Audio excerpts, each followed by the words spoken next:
এখন মুহররম মাস, সবাই আশা করেন যে মুহররম সম্পর্কে একটু কথা বলা হবে। মুহররম সম্পর্কে আমরা যেটা শিখব সেটা হলো একটা, সিয়ামু ইয়াউমে আশুরা। আশারা মানে আরবিতে আশারা মানে 10, আশরা বা আশারা। আর আশুরা মানে হলো 10ম দিন, 10 তারিখ। তাহলে সিয়ামু ইয়াউমে আশুরা মানে কি? মুহররম মাসের 10 তারিখের রোজা। সেইটা রাসূলুল্লাহ সাল্লাল্লাহু আলাইহি ওয়াসাল্লাম রাখতেন। আর তিনি কি বলেছেন? ইন্নী আহতাসিব, আমি এটা আল্লাহর কাছে আশা করি, আল্লাহ আইয়ুকাফিরা সানাতাল্লাতি ক্বাবলাহু, আগের যে বছরটা কেটে গেল আমাদের 1 বছর, জিলহজ মাস পর্যন্ত তো আমাদের 1 বছর গেছে আরবি মাসে, মুহররম মাস শুরু হইল। তাহলে গত 1 বছরে যে আমরা গুনাহগুলো কামিয়েছি, আল্লাহর রাসূল সাল্লাল্লাহু আলাইহি ওয়াসাল্লাম বলেছেন যে আমি আশা করি এর মাধ্যমে আল্লাহ আমাদের সেই গুনাহগুলো মাফ করে দেবেন। সুবহানাল্লাহ। তাহলে বাংলাদেশে ইয়াউমে আশুরা যে আসছে সম্ভবত 17 তারিখ, তো আমরা রোজা রাখব। পরের হাদিসে যেটা আমরা শুনবো সেটা হলো যে রাসূলুল্লাহ সাল্লাল্লাহু আলাইহি সাল্লাম ইহুদিদের বিরোধিতা করতে গিয়ে, বিরোধিতা মানে কি? ইহুদিরা যা করবে মুসলমানদের সেটা করা যাবে না, কারণ ইহুদিরা হলো এমনই অভিশপ্ত জাতি আর এত ডিস্টার্বিং, যেটা এখনকার যুগের মানুষ তো কিছুটা দেখছে। হিটলার যখন ইহুদিদের মারছিল, মানুষ হয়তো ভাবছিল কেন এই নিরীহ লোকদেরকে মারে। অ্যানি ফ্র্যাঙ্কের ডায়েরি পড়লে, করুণ কাহিনী পড়লে শিক্ষিত মানুষটা হয়তো কাঁদে যে করুণভাবে লিখেছে তার জাতির উপরে কী বিপদই না হয়েছিল। কিন্তু এই ইহুদি জাতি কি ভয়ঙ্কর তা ফিলিস্তিনের দিকে তাকালে খুব সহজে বোঝা যায়, আমেরিকা সহ পৃথিবীর সব দেশের দিকে তাকালে সহজে বোঝা যায়। আপনিও বুঝেন নাই, আমিও বুঝি নেই যে আমাদেরকে ইহুদিরা কি করেছে। ইহুদিরা সুদী ব্যাংক ব্যবস্থা চালু করেছে। এখন আমি আপনি যত ইবাদতই করি একটা পর্যায়ে গিয়ে সুদের সাথে কানেক্টেড হয়ে যায়। ইসলামী ব্যাংক বানাই কিন্তু একটা পর্যায়ে গিয়ে সুদের সাথে কানেক্টেড হয়ে যায়। এটা এই যে বড় ক্ষতিটা কারা করেছে? ইহুদিরা। দেখেন সারা পৃথিবীব্যাপী সবাইকে ক্ষতি করতেছে একটা জাতি, ইহুদি। আরবিতে বলি আমরা ইয়াহুদ বা ইয়াহুদি। এটা হলো একদিক। দ্বিতীয় দিক কি? দ্বিতীয় দিক হচ্ছে, আমি এই কথাগুলো কোথা থেকে বলছি, 1897 সালে সুইজারল্যান্ডের বাজিল শহরে একটা মিটিং হয়েছিল। সেখানে ইহুদিদের একজন বড় সাংবাদিক থিওডর হার্জল, তিনি একটা মিটিং ডেকে 24 প্রটোকল, 24 দফা কর্মসূচি নামে একটা কর্মসূচি নেন, ইহুদিদেরকে পৃথিবীতে প্রতিষ্ঠিত করবার জন্যে, অন্য জাতিকে দাবিয়ে দেওয়ার জন্য। 24 দফায় কর্মসূচির মধ্যে 3টা ছিল প্রধান কর্মসূচি। এক হলো সমস্ত অর্থ সম্পদ, স্বর্ণ ভাণ্ডার, এই যে ব্যাংক আধুনিক ফর্ম, এটা এগুলো যেন আমাদের হাতে থাকে। আছে না? এখন আছে তো। এখন সব বিশ্ব ব্যাংক, ওয়ার্ল্ড ব্যাংক, তমুক ব্যাংক যাই বলেন, তার মূল চাবি ওদের হাতে। ওরাই সিস্টেম বানায় সুদের, বাধ্য হয়ে আপনাকে আমাকে সুদের মধ্যে কানেক্টেড করে দেয়। 1897 আর 2024 ওই সময় প্ল্যান করেছে, আর এই 200 বা কয়েক বছর বেশি এই সময় বাস্তবায়ন করে ফেলেছে। 2 নম্বর কর্মসূচি ছিল পৃথিবীর যত মিডিয়া, এই মিডিয়া যেন পত্রিকা, বিবিসি, ভয়েস অফ আমেরিকা, জাতীয়, অনলাইন অফলাইন যত আছে, এই মিডিয়া যেন আমাদের হাতে থাকে। আমরা যা প্রচার করব তাই মানুষ বিশ্বাস করবে, এইটাই যেন হয়। হয়েছে না? নাকি হয় নাই? যত পত্রিকা যেরকম ভুয়া ভুয়া খবর পেশ করে, মুসলমানদের মেরে সর্বনাশ করে দিলেও খবরটা দেয় না, আর অন্যদের একটুখানি হইলেই বলে যে মুসলিমরা এরকম সন্ত্রাসী, জঙ্গি। এই খবরগুলা কারা দেয়? কোটি কোটি মানুষ মেরে ফেলছে মুসলিম, কোনো খবর নাই। জাতি নির্বংশ করে ফেলেছে, কোনো প্রতিবাদ নাই, কোনো ভালো রিপোর্ট নাই, কিন্তু আমাদের বিরুদ্ধে সব খবর। আর এই খবরগুলো আমরাও তো বোকা যে যা বলে বিবিসি আমরা যেন ওহির মতো বিশ্বাস করে ফেলি। বি কেয়ারফুল, সতর্ক হন। 3 নাম্বার, যেটা বললে আমার একটু ভয় লাগে, আমি নিজে রাজনীতি করি না, কিন্তু কথা তো স্পষ্ট বলি, এজন্য অনেকেই তো মনে করতে পারে আমি মনে হয় রাজনৈতিক প্রতিপক্ষ। জি না, আমি রাজনীতি করি না, আমি আপনার প্রতিপক্ষ নই। আপনি এমপি হন আর কমিশনার হোক, আমাকে নিয়ে টেনশনের কিছু নাই। কিন্তু সত্যি কথা একটা শুনেন, ইহুদিদের আরেকটা প্রধান কর্মসূচি ছিল মুসলিম বিশ্বে বা সারা বিশ্বে, আমরা বিশেষ করে মুসলিম বিশ্বে এমন শাসক তৈরি করব যারা হবে ওদের মধ্যে বেশি বেশি কি হয় সন্ত্রাসী, নয় দুর্নীতিবাজ, নয় খারাপ মানুষ। আপনি দেখুন আমাদের সব দেশ কেন, শুধু পৃথিবীর সব দেশে মুসলিম দেশগুলোতে যে এত অশান্তি, কি কারণে? সবচেয়ে ভালো মানুষটা কি রাষ্ট্রপ্রধান হয়েছে? সবচেয়ে ভালো মানুষটা কি মন্ত্রী হয়েছে? সবচেয়ে ভালো মানুষটা কি এমপি হয়েছে? আপনার বাড়ির দিকে তাকায় দেখেন, আপনার বাড়ির পাশে মেম্বার সাহেব, আপনার গ্রামে যে সবচেয়ে ভালো মানুষ সেই কি মেম্বার সাহেব?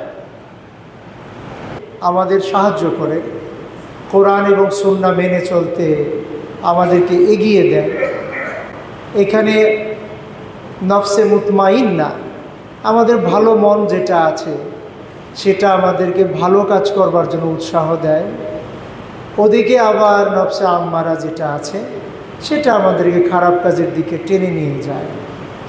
এজন্য আমাদের যার দ্বারা ভালো কাজও হয়, খারাপ কাজও হয়। যদি আমরা শক্তিশালী মুমিন হই, আমাদের খারাপ কাজ কম হয়, আর আমরা যদি দুর্বল মুমিন হই তাহলে খারাপ কাজ বেশি হয়ে যায়। আল্লাহ রাব্বুল আলামিন কতই মেহেরবান, আমাদের দ্বারা যেহেতু খারাপ কাজ হয়েই যায়, তিনিও আমাদের গুনাহ মাফের সুযোগ করে দিয়েছেন, এবং এভাবে এক জুমা থেকে আরেক জুমা আমরা গুনাহ মাফের একটা সুযোগ বা মৌসুম পেয়ে থাকি। এজন্য আল্লাহ রাব্বুল আলামিনের দরবারে বলি আলহামদুলিল্লাহ।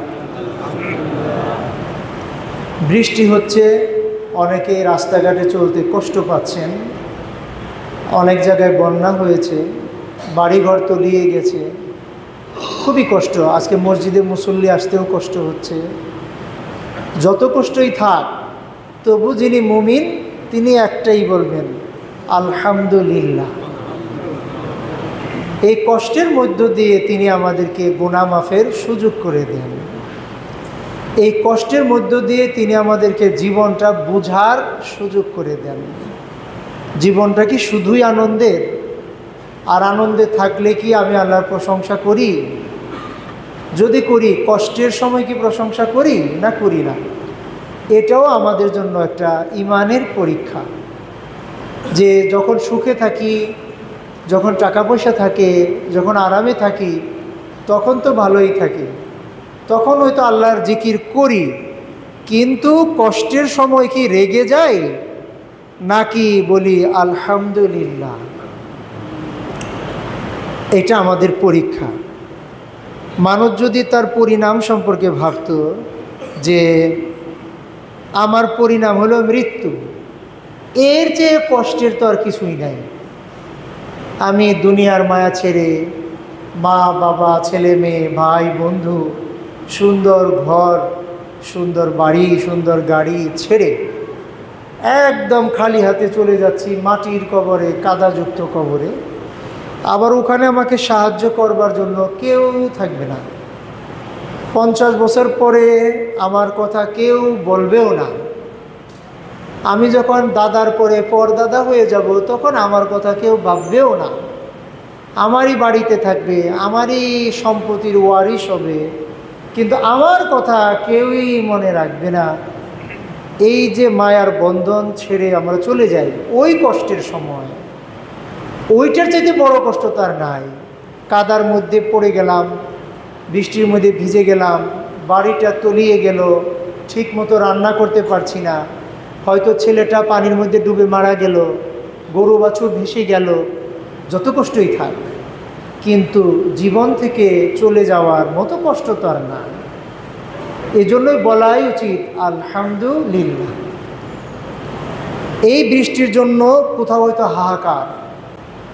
এই বৃষ্টি না হলে আমাদের ফসলের জমিগুলো হয়তো নষ্ট হয়ে যাবে, মরুভূমি হয়ে যাবে দেশ, তখন যে কষ্ট হবে সেটা আরও ভয়াবহ। কাজেই কোন দুঃখের মাঝে, কোন বিপদের মাঝে কোন ভালো কিছু আছে, এটা মানুষের পক্ষে বলা সম্ভব না। এই জন্য কোনো কিছু না বুঝে আল্লাহর প্রতি নাখুশ হওয়া এটা বড় রকমের অপরাধ। নাখুশ হব কেন? আমি তো জিরোই ছিলাম, কিচ্ছু ছিলাম না। তিনি আমাকে পাঠিয়েছেন, খাওয়াচ্ছেন, পড়াচ্ছেন, অক্সিজেন দিচ্ছেন। আমার তো কাজ মাত্র একটা, আলহামদুলিল্লাহ। হয় কষ্ট করে মরব, নয় আরাম করেই মরব, কিন্তু মরবই তো। জীবন দুঃখ কষ্টের দুটি দিকেরই না। পয়সার মধ্যে যেমন দুই পাশে দুইটা ছবি থাকে, জীবনেরও দুই পাশে দুইটাই ছবি, একটা দুঃখ আর একটা কষ্ট। কিন্তু পরকালে যাবার পরে সীমাহীন খুশি শুধু জান্নাতে, আর না হয় সীমাহীন কষ্ট জাহান্নামে। সেইখানে আর জীবনের দুই পিঠ থাকবে না, এক পিঠ, হয় কষ্ট নয় খুশি। আল্লাহ রাব্বুল আলামিন আমাদেরকে খুশির জগতে জান্নাতুল ফেরদাউসে প্রবেশ করার তৌফিক দান করুন। দরুদ এবং সালাম সর্বকালের সেরা মানুষ, আমাদের প্রিয়তম মানুষ মুহাম্মদুর রাসূলুল্লাহ সাল্লাল্লাহু আলাইহি ওয়াসাল্লামের প্রতি। তিনি একমাত্র ব্যক্তি যার নাম শুনে সাল্লাল্লাহু আলাইহি ওয়াসাল্লাম না বললে রাসূলুল্লাহ সাল্লাল্লাহু আলাইহি ওয়াসাল্লামের কাছে জিবরাইল দোয়া করেছেন, ওই ব্যক্তি ধ্বংস হয়ে যাক যে আপনার নাম শুনে দরুদ পড়ে না। তাহলে একমাত্র ব্যক্তি, আমি আমার পরদাদাকে ভুলে যেতে পারি, তার বাবাকেও ভুলে যেতে পারি, কিন্তু একজন মানুষকে ভুলে গেলে জীবনটাই শেষ। তিনি হলেন মুহাম্মদুর রাসূলুল্লাহ সাল্লাল্লাহু আলাইহি ওয়াসাল্লাম। তিনি আমার পরদাদার চাইতেও বয়সে আরও আগে। ১,৫০০ বছর পার হয়ে যাচ্ছে, 571 সাল, আর এখন 2024 সাল। দেখেন, প্রায় 2000 বছরের কাছাকাছি পৌঁছে যাচ্ছি আমরা। মানে আমার দাদা পরদাদার চাইতেও তিনি অনেক আগে চলে গেছেন। কিন্তু রাসূলুল্লাহ সাল্লাল্লাহু আলাইহি ওয়াসাল্লামকে আবু জাহেল, এই মূর্খের বাবা, সে বলছিল কি, ইন্না আতাইনাকাল কাউসার ফাসলি লিরাব্বিকা ওয়ানহার ইন্না শানিয়াকা ওয়াল আবতার। আল্লাহ সূরা কাউসারে বলেছেন। রাসূলুল্লাহ সাল্লাল্লাহু আলাইহি ওয়াসাল্লামকে বলছিল সে হলো রাসূলুল্লাহ সে আবতার, মানে তার কোনো নাম থাকবে না, তার কোনো বংশ পরিচয় থাকবে না, তার নাম নেওয়ার মতো কিচ্ছু থাকবে না।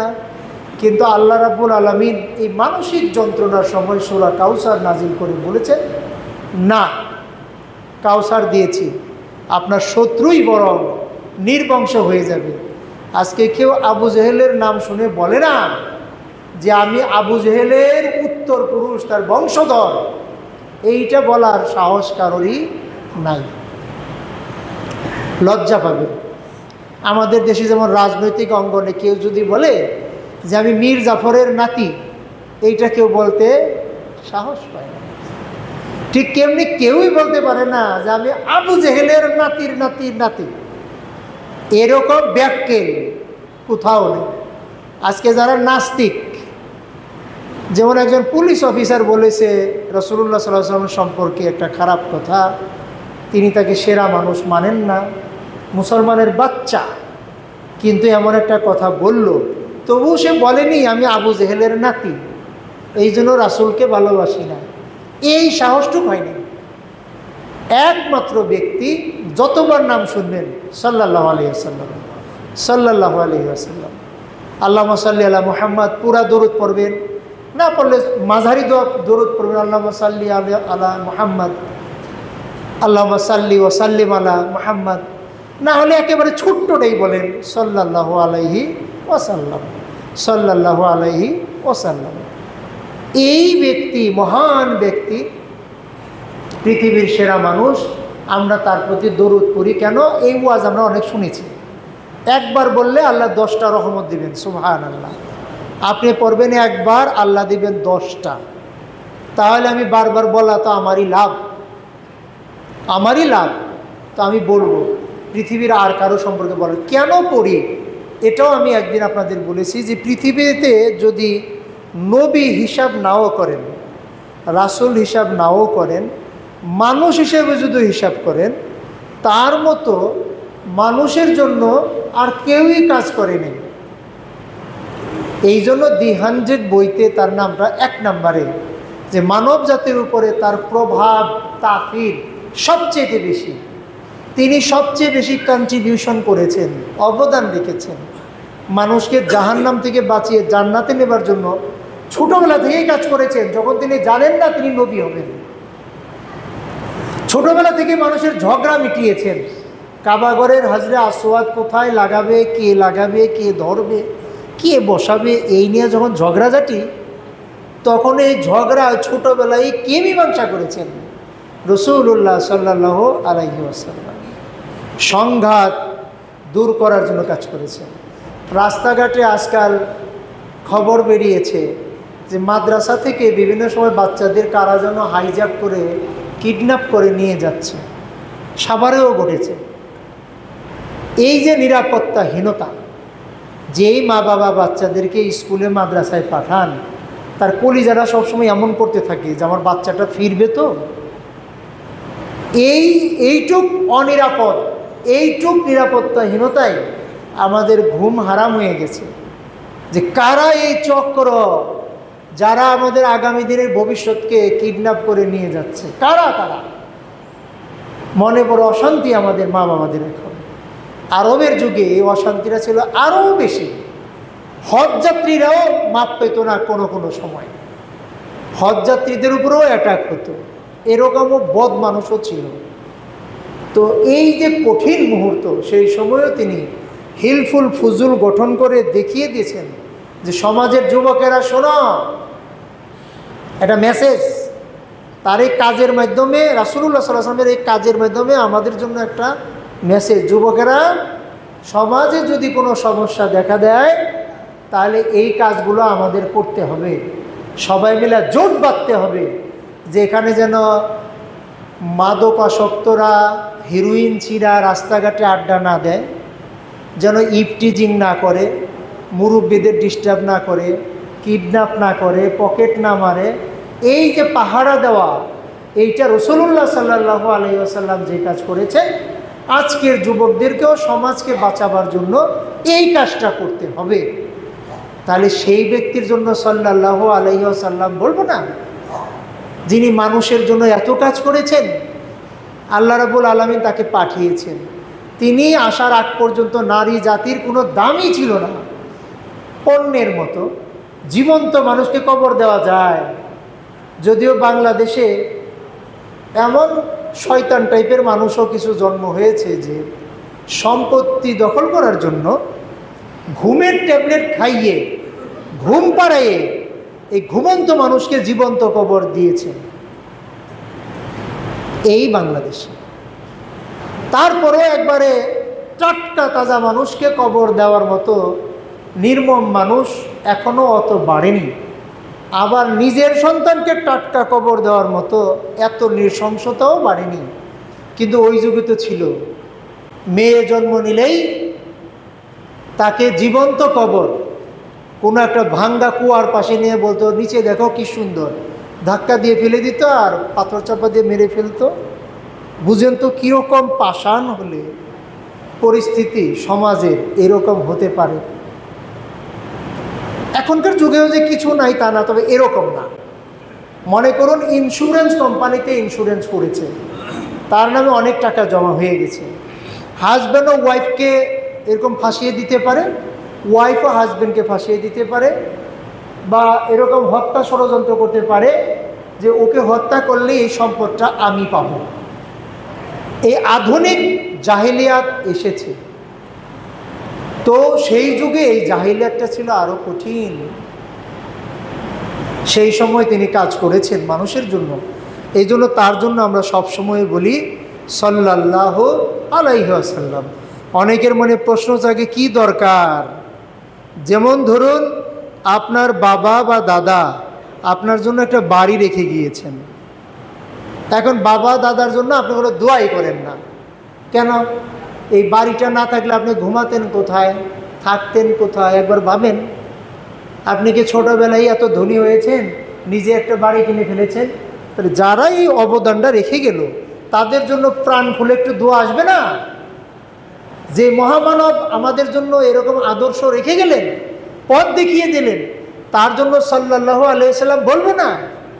আজকে জুমার দিন, এই দিনে খুব বেশি বেশি দরুদ পড়তে হবে। এটা একটা স্পেশাল দিন, যেই দিনে বেশি বেশি দরুদ পড়তে হয়, সূরাতুল কাহফ পড়তে হয়, আসরের পর মাগরিব পর্যন্ত জিকির আজকার করতে হয়। কিন্তু আমাদের দেশে এখন আছে কিনা জানি না, এখন তো টেলিভিশন দেখি না, এই জন্য জানা নাই। কিন্তু আগের যুগে দেখতাম, আমাদের ছোটোবেলায় শুক্রবার দিন বিকেলে টেলিভিশনে সিনেমা থাকতো বাধ্যতামূলক।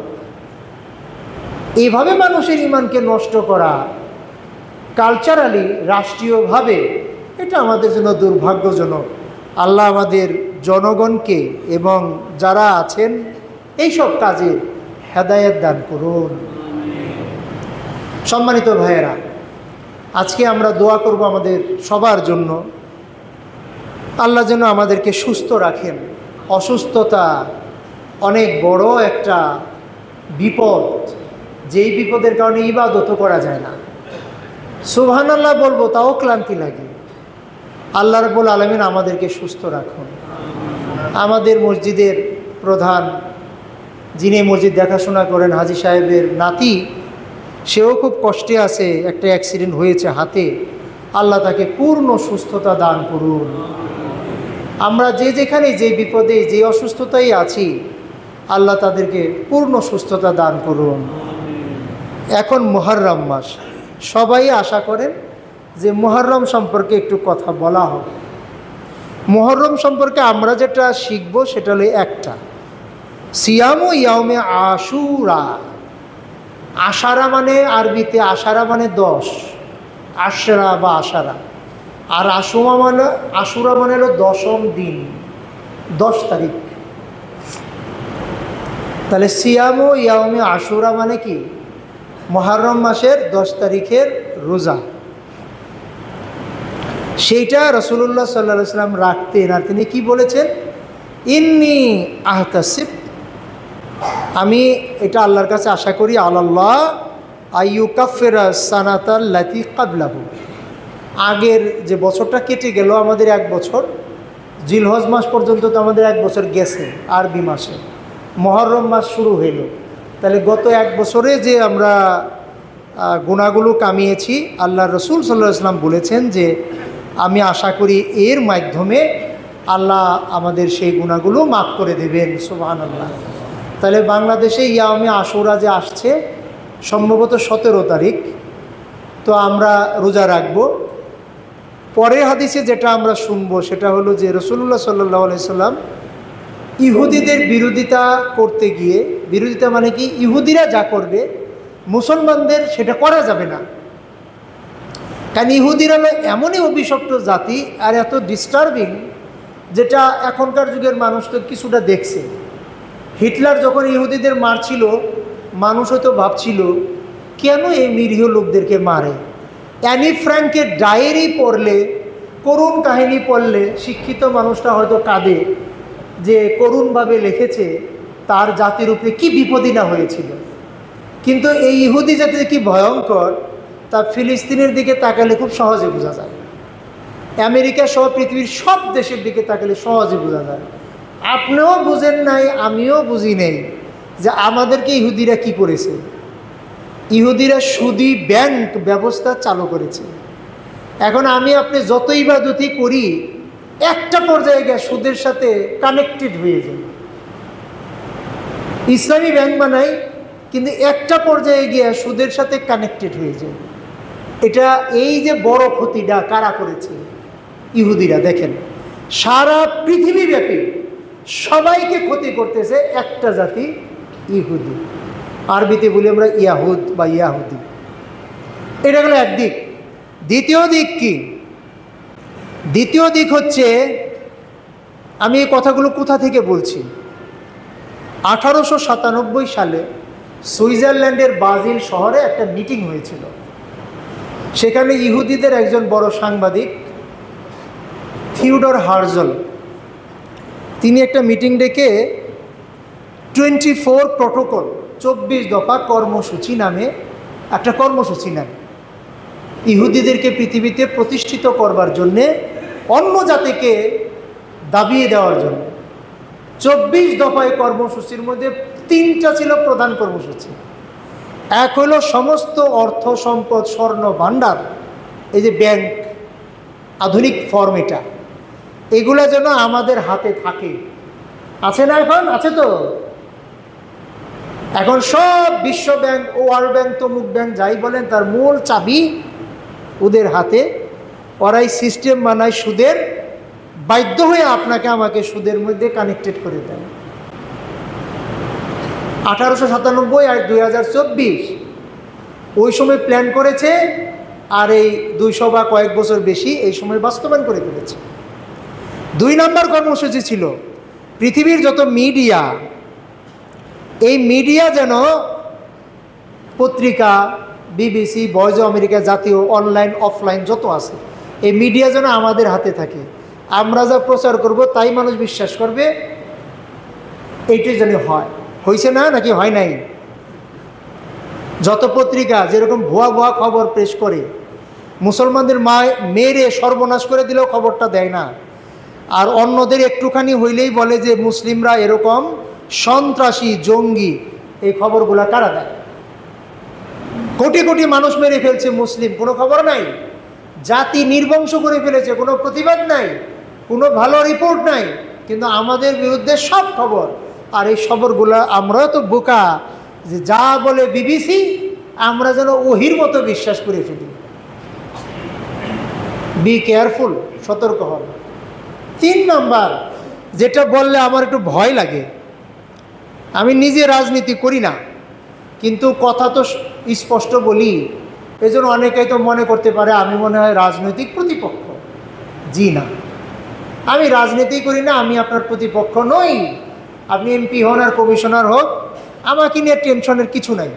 কিন্তু সত্যি কথা একটা শুনেন, ইহুদিদের আরেকটা প্রধান কর্মসূচি ছিল মুসলিম বিশ্বে বা সারা বিশ্বে, আমরা বিশেষ করে মুসলিম বিশ্বে এমন শাসক তৈরি করব যারা হবে ওদের মধ্যে বেশি বেশি কি হয় সন্ত্রাসী, নয় দুর্নীতিবাজ, নয় খারাপ মানুষ।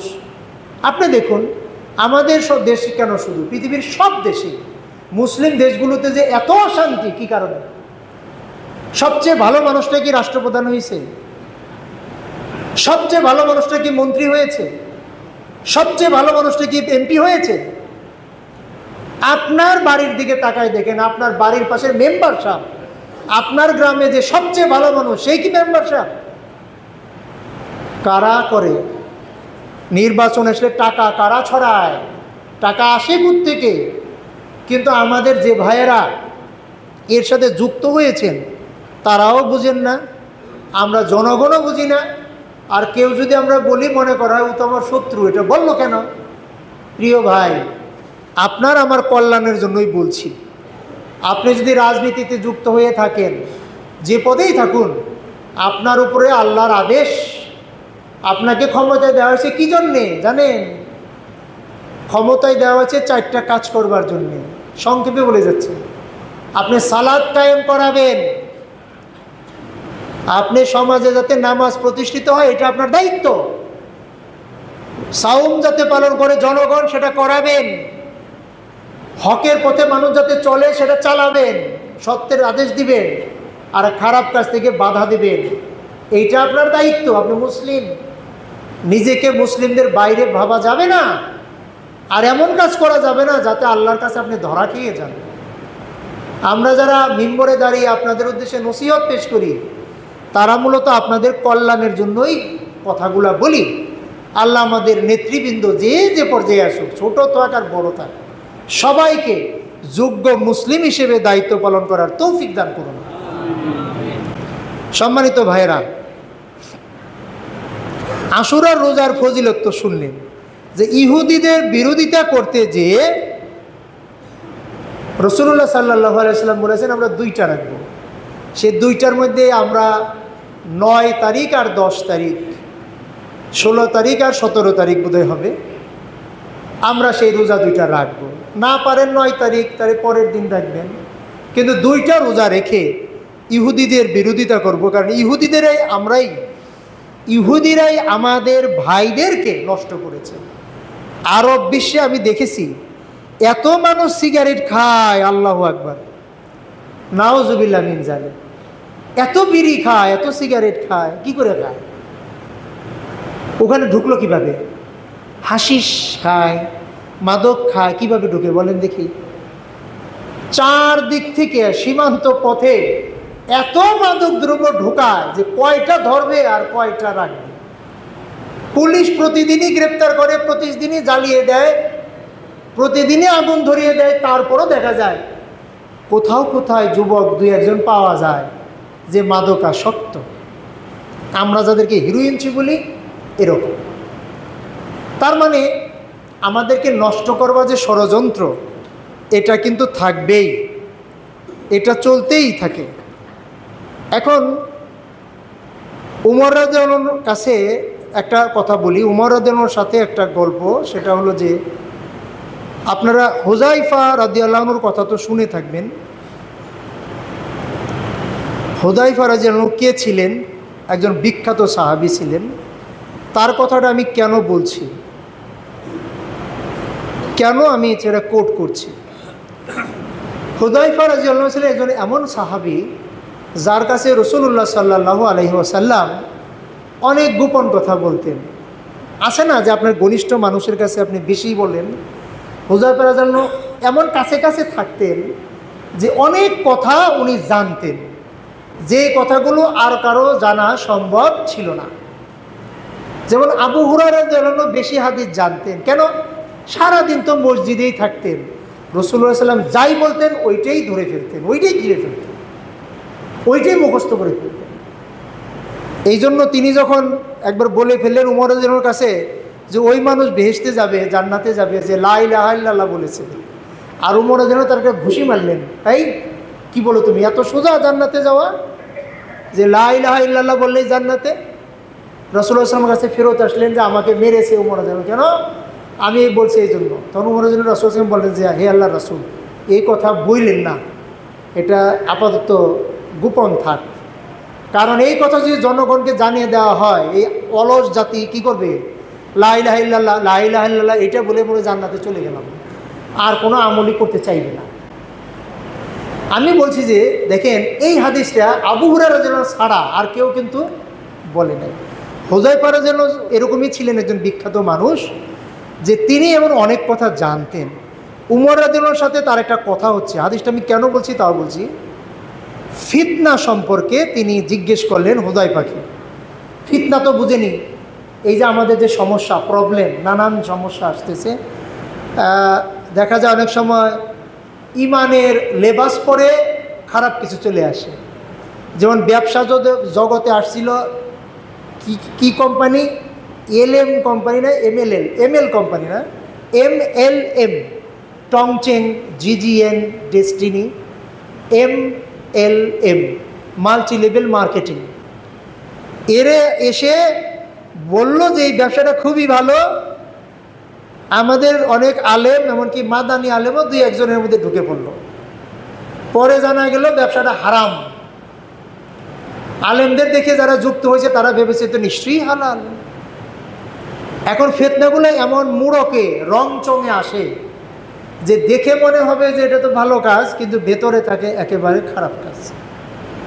তো হুযায়ফা রাদিয়াল্লাহু আনহু জানতেন বেশি এই ফিতনা সম্পর্কে, কি কি ফিতনা আসতে পারে। তো তিনি নবী সাল্লাল্লাহু আলাইহি ওয়াসাল্লামের কাছ থেকে কি মুখস্থ করেছেন, উমর রাদিয়াল্লাহু জিজ্ঞেস করলেন যে আপনার মনে আছে কি ফিতনা সম্পর্কে রাসূল সাল্লাল্লাহু আলাইহি ওয়াসাল্লাম কি বলেছেন? হুযায়ফা রাদিয়াল্লাহু আনহু বললেন যে আমি নবী সাল্লাল্লাহু আলাইহি ওয়াসাল্লামকে বলতে শুনেছি, পরিবার, ধন সম্পদ এবং প্রতিবেশী মানুষের জন্য ফিতনা, মানুষের জন্য বিপদ। আমরা কোরআনেও পড়েছি যে সন্তান হাদিসে আছে এগুলা, যে এই যে মাল সম্পদ, আবার এই সন্তান সন্ততি, এগুলো সবই ফিতনা। এগুলো কেমন ফিতনা? এগুলো বিপদ। আপনার ছেলে যদি এমন মাদকাসক্ত হয়ে বলে যে টাকা দাও মদ খাবো, তাহলে তো না দিয়ে পারেন না, ইজ্জতের ভয়ে, বা ছেলে আপনাকে মেরে দেবে। অনেককে মেরেছে তো, পত্রিকায় দেখেছেন না? মাদকের টাকা না পেয়ে বাবাকে মেরে ফেলেছে, মাকে মেরে ফেলেছে, মারছে তো, দিয়ে দেবে। তাহলে এটা কেমন ফিতনা? সন্তান, পরিবারের লোকেরা তারা চায় ধনী হতে, ফ্রিজ লাগিয়ে দেন, এসি কিনেন, ওটা করেন, কিন্তু আপনার কাছে টাকা নেই। বাধ্য হয়ে অনেকেই করে কি, ঘুষ, দুর্নীতি এগুলা করে ব্যবস্থা করে। তো এই ফিতনাটা আপনাকে কি করলো? আপনাকে গুনার মধ্যে ফেলে দিল। আপনি এটা করতেন না, তাদের চাপে পড়ে করেছেন। বাবা আমাকে 50,000 বা 1 লাখ টাকা দাও, আমার একটা মোটরসাইকেল কিনতেই হবে। টাকা তো নাই। আপনি কোথায় থেকে প্রয়োজনে ওই যে কিস্তির লোন, গ্রামীণ ব্যাংক, এইসব থেকেও আয়না দিতে পারেন। কিন্তু এগুলো দিয়ে যে কত বড় গুনায় পড়ে গেলেন, আপনি কী জন্য পড়লেন? আপনি তো এটা কিনতেন না, কিন্তু এই ফ্যামিলি সন্তান সন্ততির চাপে পড়ে গুনায় লিপ্ত হয়ে গেলেন। সন্তান বলল আমি একটা পার্টি দেখতে যাব, টাকা দেন। তো টাকা দিলেন, সেও গুনাহ কামাইলো, আপনিও কামাইলেন। প্রতিবেশীরও এরকম। প্রতিবেশী যদি খারাপ হয়, সে আস্তে আস্তে আপনাকে গুনার দিকে টানতে থাকবে। তার বাড়িতে একটা অনুষ্ঠান হবে, ছেলে মেয়ে বলবে যে আমাদের বাড়িতেও করি, বা সেও আপনাকে এমন একটা অনুষ্ঠানে দাওয়াত দিয়ে নিয়ে যাবে, সেখানে গেলে গুনাহ হয়, নেকি হয় না। চারপাশের দিকে তাকালেই দেখবেন যে এরা ফিতনা, বিপদ। এদেরকে ভালো করে হ্যান্ডেল করতে হয়। ওরা যদি আপনাকে টানে গুনার দিকে, আপনি টানবেন নেকির দিকে। এতটুকু কৌশল, এতটুকু শক্তি এবং বুদ্ধি যদি আপনার না থাকে, তাহলে আপনি নিজে হারিয়ে যাবেন গুনার জগতে। কাজে সত্যি এরা ফিতনা। এটা তো তিনি বললেন সালাত, সিয়াম, সাদাকা কাফফারা হয়ে যায়। হুযায়ফা আরও বললেন এই ফিতনার কারণে যে ঝামেলাগুলো হয়, আমরা যে সাদাকা করি, সাওম পালন করি এবং সালাত আদায় করি, তাহলে এগুলার কাফফারা মানে জরিমানা হয়ে যায়। এগুলা মানে ডিলিট হয়ে যাবে, গুনাহগুলো ডিলিট হয়ে যাবে, মুছে যাবে। কাফফারা মানে মুছে দিবে। তাহলে কি দাঁড়াইলো? আমরা তো প্রতিদিনই কিছু না কিছু গুনাহ করেই ফেলি। কাফফারা কি? সালাত পড়তে হবে বেশি বেশি, নামাজ পড়তে হবে বেশি বেশি, সাওম করতে হবে। যেমন এই যে আমাদের আশুরার সাওম আসছে, সোমবারের সাওম, বৃহস্পতিবারের সাওম, চাঁদের 3 দিনের সাওম, এগুলা করে করে করতে হবে। আর সালাত তো আছেই প্রচুর, নফল সালাত, ফরজ সালাত। আর হলো সাদাকা, মানুষকে দান খয়রাত করা, 1 টাকা, 5 টাকা, 10 টাকা, যা পারেন এগুলো দেওয়া। ছেলে মেয়েদের নিয়ে যখন বের হবেন, তারাতে ভাঙতি টাকা দিয়ে দিবেন। নিজে টাকা দান না করে ওকেই শিখাবেন যে ওনাকে 5টা টাকা দিয়ে এসো। এভাবে নিজের ফ্যামিলিকেও সেভ করবেন, নিজেকেও সেভ করবেন। এবার শুনুন ওমর রাদিয়াল্লাহু আনহু কি বলছেন। উনি বলছেন যে এই 3টা ফিতনা আর 3টার কাফফারা কি? সালাত, সাওম, সাদাকা। পরিবার, ধন সম্পদ, প্রতিবেশী, 3টা হলো কি? ফিতনা। টাকা বেশি থাকলে মানুষ পাপ বেশি করে, যা কিছু করতে চায় ইচ্ছা মতো, থাইল্যান্ড যায়, আর সিঙ্গাপুরে যায়, সব কিছুই করে, বা ক্যাসিনোতে যায়, অযথা আড্ডা দেয়, গুনাহ কামাইতেই থাকে। টাকা না থাকলে কি করতে পারতো? তাহলে পরিবার, ধন সম্পদ এবং প্রতিবেশী, 3টা হচ্ছে ফিতনা। 3টার ঔষধ কি? ঔষধ হচ্ছে 3টা: সালাত বেশি বেশি আদায় করা, সিয়াম পালন করা, সাদাকা করা, দান খয়রাত করা। সাদাকা মানে খালি ওইটা না যে মরে গেল একটা ছাগল সাদকা করে দিলাম। সাদাকা মানে সব ধরনের দান খয়রাত, যাকাত, ফিতরা থেকে শুরু করে সব। কিন্তু উমর রাদিয়াল্লাহু আনহু বললেন আমি এই ফিতনা সম্পর্কে জানতে চাইনি, এই যে ডেইলি ফিতনা, এইটা সম্পর্কে জানতে চাইনি। কি জানতে চেয়েছি? আমি তো প্রশ্ন করছি ওই ফিতনা সম্পর্কে যা সমুদ্রের ঢেউয়ের মতো আন্দোলিত হতে থাকবে।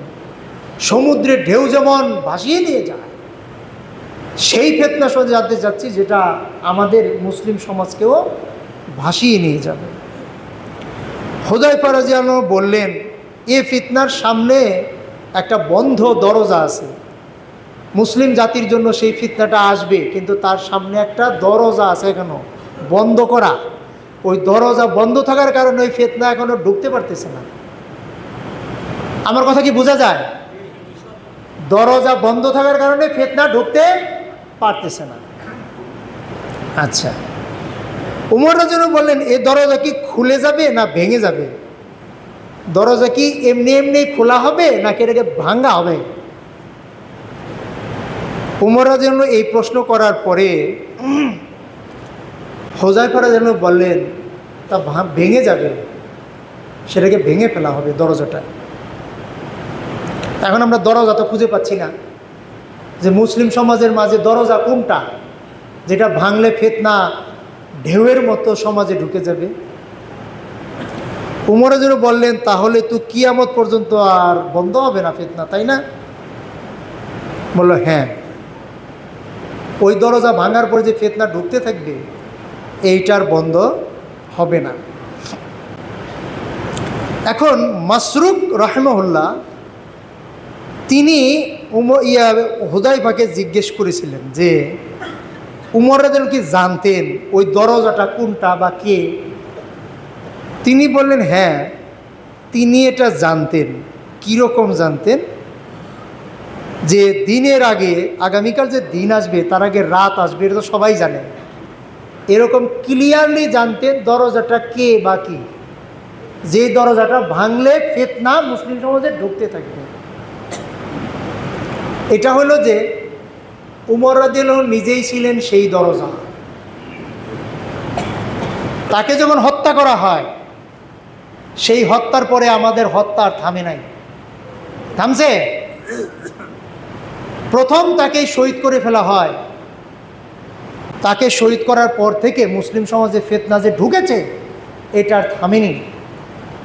তারপর উসমান রাদিয়াল্লাহু কি হত্যা করা হয়েছে, আলী রাদিয়াল্লাহুকে হত্যা করা হয়েছে, হাসান রাদিয়াল্লাহুর কথাও যেটা জানা যায় বিষ প্রয়োগে হত্যা করা হয়েছে, হুসাইন রাদিয়াল্লাহু শহীদ হয়েছেন। আমি এই প্রসঙ্গে কেন আসলাম? মুহররম আসলেই আমাদের দেশে হুসাইন রাদিয়াল্লাহু আনহু আর মুআবিয়া রাদিয়াল্লাহু আনহু বা ইয়াজিদ সম্পর্কে আমরা দুই ভাগে ভাগ হয়ে যাই। এক দল বলি যে ইয়াজিদ এত খারাপ ছিলেন না, আরেক দল বলি ইয়াজিদ মুসলমানই ছিলেন না। এই যে নিজেদের মধ্যে দ্বন্দ্ব মুসলিম সমাজের ঢেউয়ের মতো চলে এসছে। আমি এক রাজনৈতিক দল করলে, আমার ভাই আরেক রাজনৈতিক দল করলে আমি পুলিশ ডাকিয়ে এনে আমার ভাইকে জেলে পাঠিয়ে দিই। কীভাবে দ্বন্দ্বটা ঢুকছে ঢেউয়ের মতো। এইটা শুধু রাজনীতিতে থেমে থাকে নাই, আমি একটা ভালো কাজ করতে গেলে ও আবার এটাকে নষ্ট করার জন্য আরেকজন চেষ্টা করতে থাকে। আমি মসজিদের সভাপতি হলে আমাকে হটাইয়া ও কিভাবে মসজিদের সভাপতি হবে সেই চেষ্টা করতে থাকে। দ্বন্দ্বটা একেবারে উপর থেকে নিচ পর্যন্ত নেমে গেছে। মীর মুশাররফ হোসেনের বিষাদ সিন্ধু বইটা আমি পড়েছি অনেক আগে, ছোটবেলায়। উনি বইয়ের মধ্যে লিখেছেন, এই বইটা উপন্যাস মাত্র, এইটা কোনো ইতিহাস গ্রন্থ না। কিন্তু হাই বাঙালি আমরা, আমি গ্রাম এলাকায় খুতবা দিতে গিয়েছি মাঝে মাঝে, সেখানে গ্রাম এলাকায় গিয়ে দেখেছি বিষাদ সিন্ধু বইটা করে কি কান্না করতেছে, আর ইয়াজিদ মুআবিয়া রাদিয়াল্লাহু এদেরকে কি বকা বকতেছে। ও মনে করেছে এই বিষাদ সিন্ধু উপন্যাসটা একেবারে সত্যিকারের ঘটনা। একজন কবি, একজন সাহিত্যিক তার মনের মাধুরী দিয়ে কতটা প্যাথেটিক করা যায়, কতটা আকর্ষণীয় করা যায় বই লেখে। আপনি যদি ওই বইটা এমনভাবেই পড়েন, জোর ভিতরে ঢুকে যান, আপনি তো ওরকম আবিষ্ট হয়ে পড়বেন, ওর মধ্যেই ঢুকে যাবেন, মনে করবেন আমি সেই। যেমন আজকাল বিভিন্ন পত্রিকায় আসে, তুমি ওকে খুন করলে কেন? বললো আমি একটা সিনেমা দেখেছিলাম যে এইভাবে এইভাবে কেমনে কেমনে খুন করে, তাই আমি একটু প্র্যাকটিস করেছি। এটা আমেরিকায় বেশি হয়। অমুক বই পড়ে আমি এরকম হতে চেয়েছি। তার মানে আপনি বই পড়তে গেলে ভেতরে যদি ঢুকে যান উপন্যাসে, একজন খুনির উপন্যাস পড়লে আপনি খুনি হবেন, আপনিও হইতে পারেন দস্যু বনহুর, আপনিও হইতে পারেন মাসুদ রানা। এই বইগুলো পড়তে এই জন্য নিষেধ করি। আপনি এরকম হয়ে যেতে পারেন, বিশেষ করে আমার যুবক ভাইরা। তো আমাদের এখানে যেটা ঘটেছে, উমর রাদিয়াল্লাহুকে হত্যার পরে যখন আমরা পেছনেই চলে আসি, প্রপাগান্ডা, মিথ্যা খবর দেওয়া, উত্তেজিত করা রাজনৈতিকভাবে কতটা খারাপ। যারা জান্নাতের ঘোষণাপ্রাপ্ত সাহাবী, তাদের জীবনটা কিভাবে গেছে, কিভাবে করুণভাবে শাহাদত বরণ করেছেন তারা।